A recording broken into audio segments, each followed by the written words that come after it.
Welcome to data science and machine learning course decision tree classification और decision tree classifier. तो classification की topic पे decision tree classifier को हम discuss करना चाह रहे हैं। आपने ये वर्ड पहले से सुना होगा जिसको हम कहते हैं कार्ट। ऑल्दो हम डिसीजन ट्री और रैंडम फॉरेस्ट से रिलेटेड रिग्रेशन पर इस कॉन्सेप्ट को पढ़ भी चुके हैं और रिग्रेशन के रिस्पेक्ट से सॉल्व भी कर चुके हैं। तो कार्ट की जब बात की जाती है तो कार्ट से हमें दो कॉन्सेप्ट मिलता है, ऐसे एल्गोरिथम या ऐसे सॉल्यूशन पैटर्न जो कि किसी ट्री पर डिपेंड करते हैं। तो ये क्लासिफिकेशन भी के रिस्पेक्ट से भी सॉल्व किए जा सकते हैं एंड रिग्रेशन के रिस्पेक्ट से भी सॉल्व किए जा सकते हैं। तो डेफिनेशन पे बताया जा रहा है classification and regression tree which mean cart is a predictive model which explain how an outcome variables values can be predicted based on another or other values। यानी यहाँ पर ये प्रेडिक्टिव एक मॉडल है जो कि आउटकम वेरिएबल के behalf पर क्या करता है, एक वैल्यू को प्रेडिक्ट करता है। A CART output is a decision tree. ये एक डिसीजन ट्री है where each fork is a split in a predictive variable and each end node contain a prediction for the outcome variables. ये एक tree की तरह इसकी working होती है जहाँ पर ट्री बेस प्रेडिक्टेड वेरिएबल्स मौजूद होते हैं और उसके हर एक ट्री का लास्ट नोड जो है वो एक डिसीजन या आउटकम को क्या कर रहा होता है, दे रहा होता है अकॉर्डिंग टू द सिचुएशन। जो भी उसमें डिपेंडेंट या इंडिपेंडेंट वेरिएबल है उस बिहाफ पर वो ट्री एक्सपेंड होती है और जहां पर वो एंड हो रही होती है विच मीन वो हमारा स्पेसिफिक प्रेडिक्टेड वैल्यू है जो हम इस क्लासिफिकेशन के थ्रू क्या करना चाह रहे थे, प्रेडिक्ट करवाना चाह रहे थे। तो अगर मैं डिसीजन ट्री की बात करता हूं तो डिसीजन ट्री क्लासिफिकेशन पे हम डिफरेंट तरीके से एल्गोरिथम को यूज करते हैं, यानी डिसीजन ट्री के डिफरेंट एल्गोरिथम हो सकते हैं। तो इस गिवन स्लाइड पे बताया जा रहा है कि there are many specific decision tree algorithm, notable ones includes. तो डिफरेंट डिसीजन ट्री के एल्गोरिथम मौजूद है, ठीक है, जिसमें सबसे पहला यहाँ पे लिखा हुआ है ID3 which mean iterative dichotomiser 3 and similarly C4.1 4.5 successor of ID3 CART जो हम ऑलरेडी अभी हम फर्स्ट स्लाइड पे देख चुके हैं जो कि क्लासिफिकेशन रिग्रेशन के लिए। इसी तरह CHAID which mean chi squared automatic interaction detector performs multi level split when computing classification trees and last MARS जो कि expand decision tree to handle numeric data better के लिए इस्तेमाल किया जाता है। ये डिफरेंट एल्गोरिथम है, इसमें से हम ID3 को डिस्कस करने जा रहे हैं जो कि सबसे ज्यादा फेमस और सबसे ज्यादा यूज होने वाला क्लासिफायर है। तो इससे जंप करने से पहले हम ID3 की डेफिनेशन समझेंगे और उसके बाद देखेंगे कि एक्चुअली डिसीजन ट्री वर्किंग करता किस तरह से। तो ID3 की डेफिनेशन पे बताया जा रहा है that is one of the core algorithm for building decision tree is called ID3 developed by J.R. Quinlan। This algorithm employs a top-down greedy search through the space of possible branches। तो ये top down approach है, यानी ऊपर से नीचे की तरफ इसका एक फ्लो मौजूद है और साथ ही साथ ये जिस टेक्निक यानी जिस एल्गोरिथम की टेक्निक को यूज करता है वो ग्रीडी है। एज अ नेम सजेस्ट कि जहां पर उसे डिसीजन की स्ट्रेंथ ज्यादा बेहतर पता चलेगी, ठीक है, वहां पर ये क्या होगा, मूव होगा। फर्दर बताया जा रहा है with no backtracking. Backtracking इसके अंदर मौजूद नहीं है, यानी अगर वो एक दफा नीचे के नोट्स पर चला गया तो दोबारा वो अपर नोट्स पर नहीं आ सकता। इसमें बैक ट्रैकिंग का कॉन्सेप्ट नहीं होता है। ID3 uses entropy and information gain to construct a decision tree. यानी ID3 दो इंपॉर्टेंट चीज को यूज करता है ट्री बनाने के लिए, जिसे हम एंट्रोपी कहते हैं, इंफॉर्मेशन गेन कहते हैं। अब हम ये समझना चाहेंगे कि एक्चुअली ये एंट्रोपी क्या चीज है और इंफॉर्मेशन गेन क्या चीज है, देन ही हम आगे समझ पाएंगे कि ये एक्चुअली जो ट्री नीचे हमें इमेज पे शो हो रही है ये इमेज बन किस तरह से रही है, ये ट्री कैसे बन रही है, ठीक है। So let's understand about the information gain and entropy. तो सबसे पहले हम एंट्रोपी समझते हैं जो नीचे यहाँ पर मौजूद है, ठीक है। एंट्रोपी में बताया जा रहा है entropy as its relates to machine learning, ये एक मशीन लर्निंग से रिलेट करता है, is a measures of the randomness in the information being proceed. यानी ये मेजर कर रहा है रैंडमनेस को, इंफॉर्मेशन जो आपके डेटा सेट में मल्टीपल यूनिक वैल्यू है, रैंडम वैल्यूज आ रही हैं उसके अंदर, उस चीज को क्या कर रहा है, प्रोसीड कर रहा है। The higher the entropy the harder it is to draw any conclusion. यानी एंट्रोपी की वैल्यू जितनी बड़ी होगी या जितनी ज्यादा होगी, इसका मतलब ये है कि आपके पास जो इंफॉर्मेशन है, डेटा मौजूद है, वो उतना ही क्या है, मुश्किल है, ठीक है। Flipping a coin is an example of action that provide information that is random। यानी रैंडम के हवाले से बताया जा रहा है जो इंफॉर्मेशन रैंडमनेस चेक कर रहा है वो कुछ भी आ सकता है। यानी जिस तरह आप एक कोइन को फ्लिप करते हैं तो फ्लिप करते वक्त हेड भी आ सकता है, टेल भी आ सकता है। तो एंट्रोपी भी उसी चीज को क्या कर रहा है, मेजर कर रहा है। This is the essence of entropy, यानी यही एक्चुअली इसका फ्लेवर है एंट्रोपी का। आगे एक मुख्तसर सी डेफिनेशन पे बताया जा रहा है कि एंट्रोपी किस लिए इस्तेमाल किया जाता है। It is a measures of disorder in a data set, यानी आपके डेटा सेट के अंदर जो डिसऑर्डर्स हैं, जो सीरीज एक सीक्वेंस से चल रही थी उसके बजाय उसमें ऑर्डर्स बार बार क्या हो रहे हैं, चेंज हो रहे हैं, तो उसके लेवल को मेजर करने के लिए हम एंट्रोपी का इस्तेमाल करते हैं। फर्दर ऊपर की तरफ चलते हैं, यानी फर्स्ट पैराग्राफ के अंदर हमने इंफॉर्मेशन गेन को यहाँ पर लिखा हुआ है, तो समझते हैं कि इंफॉर्मेशन गेन क्या चीज है। The information gain is based on a decrease in entropy after a data set is split on an attribute. यानी इंफॉर्मेशन गेन किस चीज पर बेस कर रहा है कि जितनी आपकी एंट्रोपी डिक्रीज होगी उतने ही इंफॉर्मेशन गेन आपका क्या होगा, इंक्रीज होगा। ठीक है, फर्दर बताया जा रहा है constructing a decision tree is all about finding the attributes that return the highest information gain। यानी जाहिर सी बात है जब आप किसी खास एट्रीब्यूट की एंट्रोपी को फाइंड करते हैं तो उसी एंट्रोपी के बेस पर हम इंफॉर्मेशन गेन निकालते हैं। यानी अगर फर्दर हमारे पास एक से ज्यादा एट्रीब्यूट मौजूद हैं तो हम सबकी एंट्रोपी देखते हैं, जिसकी सबसे लोएस्ट एंट्रोपी है, विच मीन एक्सपेक्ट किया जा सकता है कि जब हम उसकी इंफॉर्मेशन गेन को फाइंड करेंगे तो वो हाईएस्ट वैल्यू के साथ आएगी। That is the most homogeneous branches, यानी होमोजीनियस से मुराद क्या है कि एक ही सीक्वेंस, एक ही तर्ज की वैल्यूज उसके अंदर मौजूद होगी, एक जैसी होगी, जैसे एरे की डेफिनेशन पे भी हम कहते हैं कि homogeneous sequence of the values. और एक और डेफिनेशन पे बताया जा रहा है measure of the decrease in disorder, यानी जो आप कम से कम जो डिसऑर्डर है आपका डेटा सेट में achieve by partitioning the original data set. यानी जब आपने अपने ओरिजिनल डेटा सेट को पार्टीशन दी, यानी उसको फर्दर ब्रेक किया, तो उसके अंदर जो डिसऑर्डर की क्वांटिटी सबसे जो कम होगी वही उसका इंफॉर्मेशन गेन होगा। एंट्रोपी के अंदर हमने ये देखा कि डिसऑर्डर जो भी आ रहा है उसको मेजर करना है हमें। उसके बाद आगे बताया जा रहा है कि जो आपने एंट्रोपी अलग अलग मेजर की है जिसमें आप डिसऑर्डर को सेट कर रहे हैं, अब ये देखो कि इसमें डिक्रीज किस चीज का है, कौन से डिसऑर्डर सबसे कम है। जब आपने पार्टीशनिंग की है डेटा सेट की तो उसमें सबसे जो डिक्रीज पार्ट होता है वो इंफॉर्मेशन गेन हमें गेन करके दे रहा होता है कि डिसऑर्डर करने की वजह से कहां पर जो वैल्यू है वो कम से कम आ रही है, डिक्रीज हो रही है उसकी इंफॉर्मेशन। तो दोनों चीजें हमने समझ ली कि एंट्रोपी क्या चीज है और इंफॉर्मेशन गेन क्या है। ये बहुत अच्छे तरीके से हमें बात समझ में आएगी नेक्स्ट स्लाइड पे जब हम एक छोटी सी एग्जांपल करेंगे। तो गिनी इंडेक्स के हवाले से हम लास्ट में देखेंगे। अभी हमने दो इंपॉर्टेंट चीजें डिस्कस कर ली हैं कि एक्चुअली इंफॉर्मेशन गेन क्या है, एंट्रोपी क्या है। अब हम एक एग्जांपल देखते हैं जो बहुत वेल नोन है। ठीक है, इस डेटा सेट को मैं जूम करके दिखाता हूं। तो इसमें आप देख रहे हो कि हमारे पास एक डेटा सेट है जिसके 4 इंडिपेंडेंट वेरिएबल, आउटलुक, ठीक है, temperature, humidity and windy, which mean ये 4 वो एट्रीब्यूट्स हैं जिसके बिहाफ पर हम ये प्रेडिक्ट कर रहे हैं कि कोई जो गोल्फ का गेम है वो खेला जा सकता है या नहीं खेला जा सकता है। तो अगर इस डेटा सेट के बिहाफ पर मैं ये कहूं कि इसे हमें डिसीजन ट्री के बिहाफ पर यूज करना है, तो अब यहाँ क्वेश्चन ये है कि किस एट्रीब्यूट को मैं फर्स्ट यूज करूंगा। मैं ह्यूमिडिटी को करूंगा, टेम्परेचर को करूंगा, विंडी को करूंगा या आउटलुक को करूंगा। ऑल्दो ये जो प्ले गोल्फ है ये तो हमारा क्या है, आउटकम है, ठीक है, डिपेंडेंट वेरिएबल है और the rest of the variables are independent. तो ये इसका लास्ट आंसर है, यानी ये वो डिसीजन ट्री है जो जब इसको हम डिसीजन ट्री के बिहाफ पर प्लॉट कर रहे होंगे तो फाइनल जो हमारे पास ट्री आएगी वो ये ट्री आएगी जो यहाँ पर शो हुई है। तो ये ट्री कैसे आएगी, ठीक है, तो स्टेप बाय स्टेप हम देखते हैं कि एक्चुअली ये काम कैसे हो रहा है।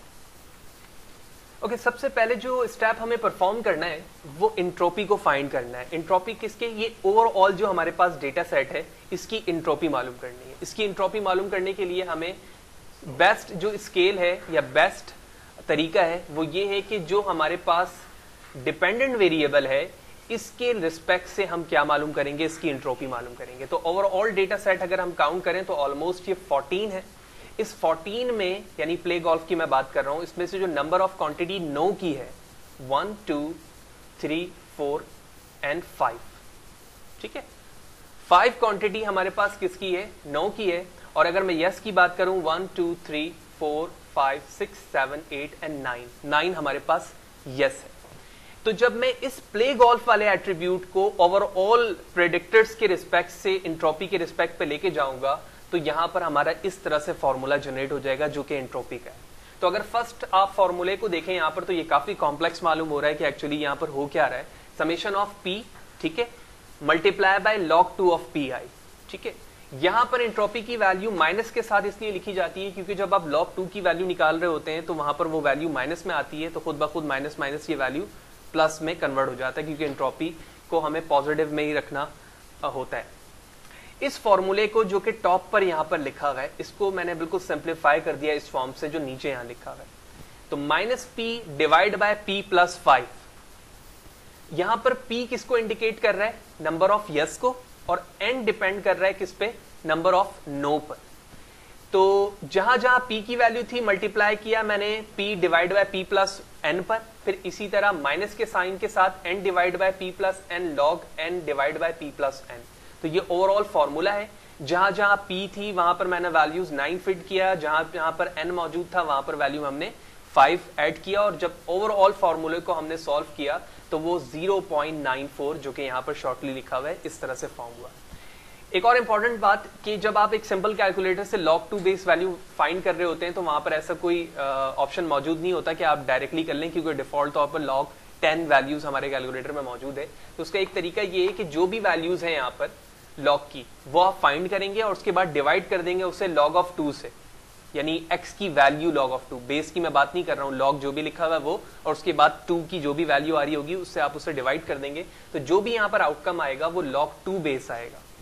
तो ये ओवरऑल हमने क्या मालूम कर ली? एंट्रोपी मालूम कर ली। 0.94 हमारी एंट्रोपी आ गई। किस रिस्पेक्ट से? ओवरऑल डेटा सेट पर, जहां पर हमारे पास जो डिपेंडेंट वेरिएबल था उसमें हमने यस एंड नो की क्वांटिटी देखी, जो कि यहाँ पर स्मॉल साइज पे भी शो किया गया। प्ले गोल्फ, इसमें आप देख रहे हो यस की क्वांटिटी 9 है और 5 की है।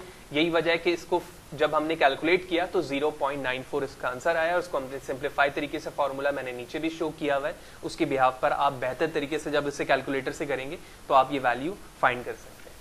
तो हमारे पास अभी ओवरऑल एंट्रोपी आ चुकी है, और जब ओवरऑल एंट्रोपी आ चुकी है तो अब हमें मालूम करना है किसी एक खास एट्रीब्यूट की एंट्रोपी। इससे क्या मुराद है? प्रीवियस स्लाइड पे चलते हैं। अभी जिस एंट्रोपी को मैंने फाइंड किया है वो ये है, ठीक है। तो ये एट्रीब्यूट किस चीज को जाहिर कर रहा है कि ओवरऑल डेटा सेट के अंदर जो हमारा टारगेट प्रेडिक्टेड वैल्यूज है उसकी टोटल क्वांटिटी क्या है और उसकी एंट्रोपी वैल्यू क्या आई।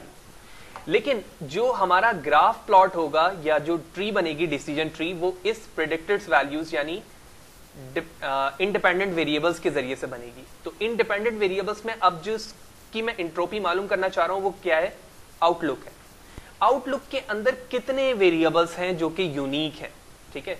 इसमें आप देख रहे हो एक रेनी है, एक ओवरकास्ट है और एक सनी है, ठीक है। ये 3 वेरिएबल्स हैं यानी 3 यूनिक वैल्यूज हैं। हर वैल्यूज पर नो या यस की एक क्वांटिटी होगी।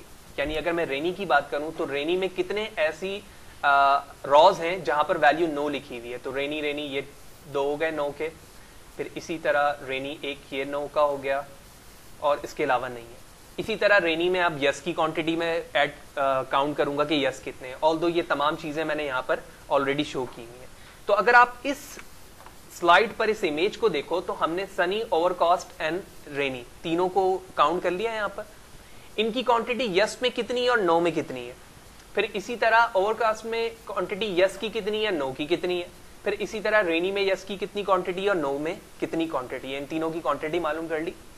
अब क्वांटिटी मालूम करने के बाद हमें क्या करना है? जिस तरह से हमने अभी प्ले गोल्फ में 5 एंड 9 के रिस्पेक्ट से एंट्रोपी मालूम की थी, इसी तरह अब मैं 3 और 2 के रिस्पेक्ट से क्या मालूम करूंगा? एंट्रोपी। तो इसका सोल्यूशन यहां पर मौजूद है। इसकी वैल्यू आ रही है 0.970 फॉर्मूला और वैल्यू भी यहां पर मौजूद है। 2 किसकी वैल्यू है? 9 की, और 5 ओवरऑल ये यहां पर सम लिखा हुआ है। एक दफा ये 2 के रिस्पेक्ट से हुआ और एक दफा 3 के रिस्पेक्ट से हुआ, तो ये 3 वाला पार्ट है और ये 2 वाला पार्ट है। फिर इसी तरह दूसरी वैल्यू ये बन गई, क्योंकि एक जगह 0 मौजूद है तो जब 0 की वैल्यू से मल्टीप्लाई होगी तो खुद ब खुद ये 0 हो जाएगा। फिर इसी तरह तीसरी वैल्यूज हमारे पास ये आ गई। तो हमने दोनों तरह से एंट्रोपी निकाल लिया। सेकंड वे हमारे एंट्रोपी का फॉर्मूला ये था, ठीक है, जहां पर हमने तमाम वैल्यूज को सिंप्लीफाई करके इंडिविजुअल एंट्रोपी निकाली। अब हमारे पास जो फॉर्मूला आता है वो आता है गेन का, यानी हमने एंट्रोपी तो मालूम कर ली, अब मुझे क्या मालूम करना है? गेन मालूम करना है। तो गेन का जो फॉर्मूला है, पहले तो हम इसको ओवरऑल एंट्रोपी निकाल तो लें, ये एंट्रोपी निकाल रहा है, उसके बाद हम गेन की तरफ मूव करेंगे, ठीक है। नेक्स्ट स्लाइड पे गेन है। तो सबसे पहले यहां पर फॉर्मूले में बताया जा रहा है, अगर आप इसको बगौर देखें तो लिखा हुआ है सनी मल्टीप्लाई बाय E2। तो E2 की वैल्यू यहां पर क्या आ रही है 0.970, तो इसको राउंड करके 0.971 कर लिया गया, ठीक है। फिर इसके बाद सेकंड वैल्यू 00 किसकी है, E ऑफ एंट्रोपी ऑफ 40, तो एंट्रोपी ऑफ 40 क्या है 0 है, तो यहां पर भी 0 लिखा हुआ है। इसके बाद एंट्रोपी ऑफ 23, तो एंट्रोपी ऑफ 23 क्या है 0.970, ये तीनों लिख दिया। अब यहां पर वैल्यू क्या है, ओवरऑल जो डेटा सेट की वैल्यू है हमारे पास कितनी है 14 है। इस 14 में से सनी कितने डेज हैं 5, इसी तरह ओवरकास्ट डेज कितने 4, तो 4 डिवाइड बाय 14, इसी तरह रेनी कितने डेज हैं 5, तो 5 डिवाइड बाय 14। तमाम को काउंट किया, हमारे पास ओवरऑल किसकी एंट्रोपी आ गई, अब ओवरलुक के अंदर जितने भी यूनिक एट्रीब्यूट्स थे उन तमाम की एंट्रोपी यहां पर आ गई। तो 2 एंट्रोपी हमारे पास फाइंड हो चुकी है, प्ले गोल्फ की जो कि ये रही यहां पर, और उसके बाद जो सेकंड हमने एंट्रोपी मालूम की वो आउटलुक एट्रीब्यूट की मालूम कर ली। अब हमें मालूम करना है इंफॉर्मेशन गेन। तो इंफॉर्मेशन गेन मालूम करने के लिए हमने क्या किया, जो हमारे पास ओवरऑल वैल्यू थी, तो इस जगह हमें देखना है कि इंफॉर्मेशन गेन हमने कैसे मालूम किया है। तो आप देख रहे हो सबसे पहले एंट्रोपी ऑफ प्ले गोल्फ है जो हमने बिल्कुल फर्स्ट निकाला था, उसकी वैल्यू क्या थी 940, और अभी जो हमने आउटलुक एट्रीब्यूट की एंट्रोपी निकाली है वो है 0.693। अगर मैं प्रीवियस स्लाइड पे जाके दिखाऊं तो ये देखो, तो अभी जब मैं नेक्स्ट करके ये कैलकुलेट कर रहा हूं तो अब ये ओवरऑल किसका इंफॉर्मेशन गेन आ चुका है, एट्रीब्यूट प्ले गोल्फ का। तो आउटलुक के अंदर प्ले गोल्फ के रिस्पेक्ट से इंफॉर्मेशन गेन की वैल्यू है 0.247, ठीक है। तो पहला एट्रीब्यूट आउटलुक के रिस्पेक्ट से हमारा सॉल्व हो चुका है with by using the play golf entropy. अब बारी आती है टेम्परेचर की, क्योंकि अगर मैं प्रीवियस स्लाइड पे टेम्परेचर आगे दिखाऊं तो ये टेम्परेचर है सेकंड एट्रीब्यूट। सेम लॉजिक, वही तरीका, कितने यूनिक एट्रीब्यूट हैं, हॉट 2, ओनली 2 एट्रीब्यूट्स हैं, कूल भी है बिल्कुल, ठीक है ना। तो 3 एट्रीब्यूट्स यहां पर भी हो गए। तो इसकी जो टेबल बनेगी इस फॉर्म में, यानी जो प्ले गोल्फ के लिए अभी हमने यहां पर बनाया, अब मैं इसी टेबल को किस फॉर्म में बनाऊंगा, इस फॉर्म में बनाऊंगा टेम्परेचर की। तो ये उसकी टेबल बन गई, यहां पर आप देख रहे हो टेम्परेचर के रिस्पेक्ट से। फिर हमारे पास एक एट्रीब्यूट है ह्यूमिडिटी का, उसकी टेबल ये बन गई। फिर इसी तरह एक और हमारे पास है विंडी, उसका जो कंप्लीट टेबल फॉर्म था वो इस तरह से बन गया। तो सेम फॉर्मूला, सेम लॉजिक हमने यूज किया, जिस तरह से मैंने आउटलुक के लिए गेन वैल्यूज फाइंड की है, बिल्कुल इसी तरह मैं किसके लिए करूंगा, टेम्परेचर के लिए भी, ह्यूमिडिटी के लिए भी और विंडी के लिए भी, जो हमने शॉर्टली यहां पर करके ऑलरेडी मैंने शो करवाया हुआ है। तो जो उसके बिहाइंड लॉजिक थी वो मैंने एक एग्जाम्पल से आपको तफसीलन बता दी। अब हमें क्या करना है, हमारे पास गेन वैल्यूज आ चुकी हैं, और डेफिनेशन पे हमने देखा था कि जो मैक्सिमम गेन की वैल्यू होती है वो हमेशा कहां पर होती है, टॉप पर होती है। तो आप इसमें देख रहे हो कि जो मैक्सिमम गेन की वैल्यू है वो किसकी है, आउटलुक की है। तो इसका मतलब ये हो गया कि हमारे पास जो स्टार्टिंग नोड होगा वो किसका होगा, आउटलुक का होगा। आउटलुक के अंदर कितने एट्रीब्यूट्स हैं, 3 है। तो इस ट्री में से कितने इसके पार्ट होंगे, 3। तो तीनों में से एक हो जाएगा हमारा सनी, ओवरकास्ट और इसी तरह रेनी। तो फर्स्ट स्टेप हमारा यहां पर क्लियर हो गया by using gain and entropy method कि एक्चुअली हमारा स्टार्टिंग नोड कौन सा होगा जिसके जरिए से हमारा डिसीजन ट्री की स्टार्टिंग होगी। अब बारी आती है कि जब हमारे पास ट्री इस फॉर्म में आ चुकी है, यानी जिस तरह से मैंने वहां पर सिर्फ एक स्मॉल वैल्यू लिखी थी, अब यहां पर हमने क्या किया है, रेनी के अंदर जितनी भी कंडीशन है वो हमने लिख दिया, ओवरकास्ट के अंदर जितनी कंडीशन थी हमने वो लिख दिया, और इसी तरह से सनी के अंदर जितनी भी कंडीशन थी वो हमने लिख दिया, ठीक है। तो इससे परेशान होने की जरूरत नहीं है, मैं ओवरकास्ट से ये बात आपको बड़े आसानी के साथ समझा सकता हूं कि एक्चुअली ओवरकास्ट में हो क्या रहा है। मैं प्रीवियस स्लाइड पे चलता हूं। देखो यहां पर ओवरकास्ट मौजूद है, मैं इसको इक्वल से जाहिर कर रहा हूं, 1 ये रहा, 2 ये रहा, 3 और ये 4 ओवरकास्ट है ना टोटल। तो हर ओवरकास्ट के लास्ट में वैल्यू क्या लिखी हुई है, यस, इसमें भी लिखी हुई है यस, इसमें भी लिखी हुई है यस, और इसमें भी लिखी हुई है यस। इसका मतलब ये हुआ कि जब भी आपका आउटलुक मौसम जो है वो क्या होगा, ओवरकास्ट होगा, तो हमेशा आप क्या करेंगे, प्ले करेंगे। तो इसका मतलब है कि इसके साथ कोई दूसरी कंडीशन ही नहीं है, तो फर्दर आगे कोई इसके ब्रांच बन ही नहीं सकते। तो मैं डायरेक्टली उसके नीचे क्या लिख सकता हूं, यस। क्यों? क्योंकि उसके फर्दर नीचे कोई कंडीशन ही नहीं है कि भाई कौन सा मौसम है तो आपको खेलना है या नहीं खेलना है। टेम्परेचर जब ओवरकास्ट है यानी जो वेदर है हमारा आउटलुक का, तो हमें प्ले करना ही है। तो सबसे पहली कंडीशन हमारे जो सेंटर पार्ट की थी, यही वजह है कि हमने यहाँ पर सॉल्व कर लिया, क्योंकि तमाम कंडीशन यहाँ पर क्या है, यस के। जिस तरह से मैंने अभी आपको प्रीवियस स्लाइड के अंदर ओवरकास्ट की तमाम वैल्यूज दिखाई, इसी तरह से अब आप किसके लिए करोगे, रेनी के लिए कर लोगे।